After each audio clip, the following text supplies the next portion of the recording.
Hey everybody, Questwise here. Part 3 of the Lore of the Megaverse series starts right now, and today we're going to talk about us. We're going to talk about pre-Rift's Earth. We're going to be talking about what happened before all this calamity went down. Today we're going to be drawing mostly from this book, Rift's Chaos Earth, because this is the book, if you don't know, this is a role-playing game, a standalone role-playing game that happens before Rifts. It talks about what happens during the calamity, during the chaos, during the downfall of Earth, and all the events that take place in it. And as a character, you get to take place in those events during this game. So let's talk about us. Let's talk about Earth. Let's talk about pre-Rifts cataclysm. So about 100 years or so into our future from now, we as the world, as humans, come to a very great area of enlightenment and insight and technology and advancement. And we all begin to sort of do our own separate thing. We begin to be happy with who we are in our own countries. And we begin to explore things like cybernetics and human enhancement and the building of robotics and robotic vehicles. And we all sort of forget about the rest of the world. We all sort of in our own little spaces, we begin to create these amazing, amazing things. We begin to advance technology and science beyond anything the world has ever known. And for whatever reason, one day we all sort of looked up from our work, looked up from our technology and went, wait, everybody else is doing something different. Everybody else is doing something great too. How come our stuff's not as great as their stuff? How come their stuff's not as great as our stuff?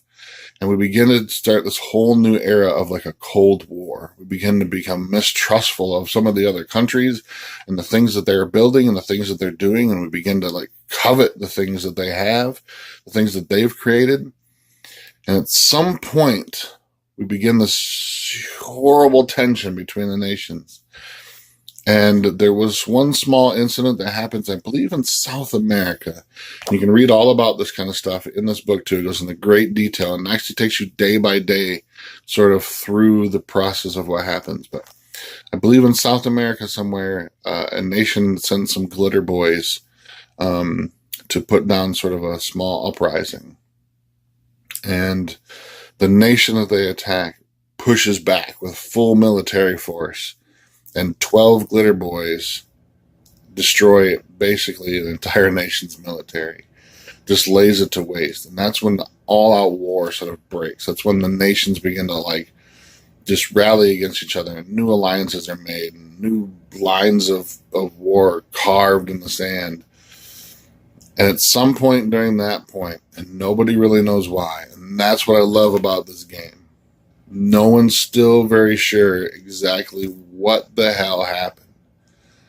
And it would make a very great, I think, in my opinion, I think it would make a very cool campaign for a group of characters to seek out what it was, that moment that the cataclysm started.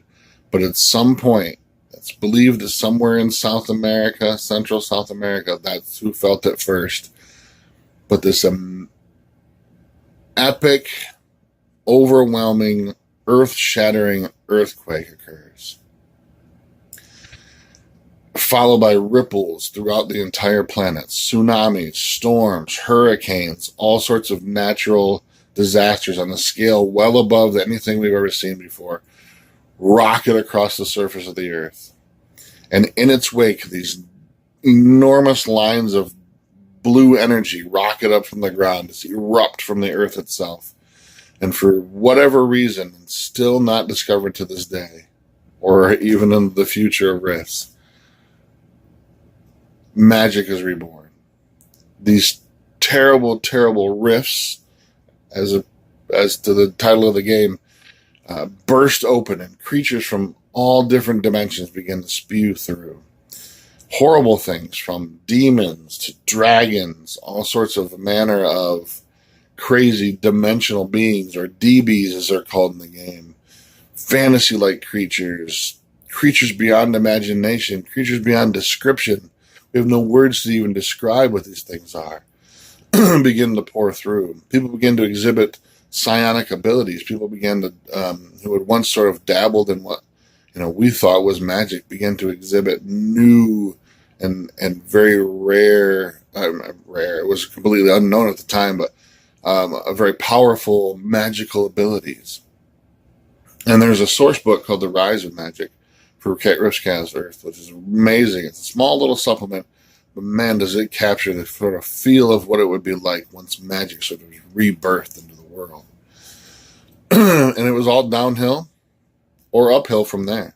For some, like the Coalition, they began their thing, and here they start off as NEMA, the Northern Eagle Military Association, and they slowly become the Coalition later. It's just sort of like totalitarianism type of a government structure who is completely against magic, who's completely against dimensional beings and anything foreign that's outside of Earth.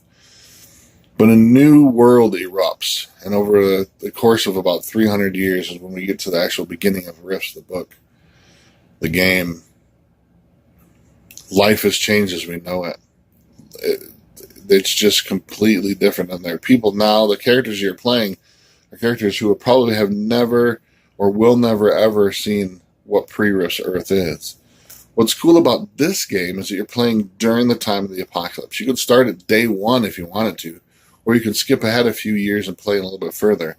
But you can play as something as simple as like a firefighter. You can play as just a normal person who's fighting back. You can also play, as you can see on the cover, the early Glitter Boys, which they weren't called Glitter Boys then. But you play as one of the, these early type of robotic power things. There's some idea of psionics that sort of begin to birth. There's an occultist, the people that believed in this kind of stuff before it ever happened, and now it's for real. And it's sort of there like, wow, we never thought we'd actually see this stuff really come to pass. And it's here. So you can play all those really cool things. But Earth itself had changed in such a dramatic way.